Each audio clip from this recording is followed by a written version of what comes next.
Тасов Жандос.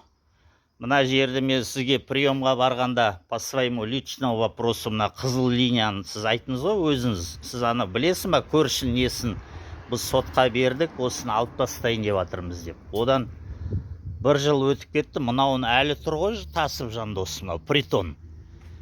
Біз Азия кафені білеміз, әдем, бәрі қоршалған, әдемі. А мынау не?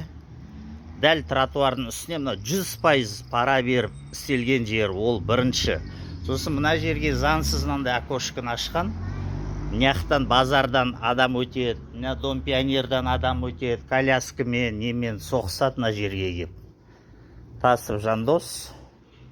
Кабинетте отыра бересің ба, Тасов Жандос?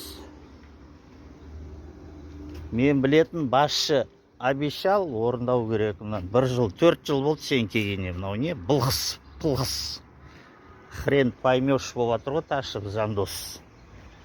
Біреуге бәрін береді, но ты ни при чем, бұл бірақ 100% пара беріп істелген жер ғой. Канализация үстінен соғып алған жер мынау.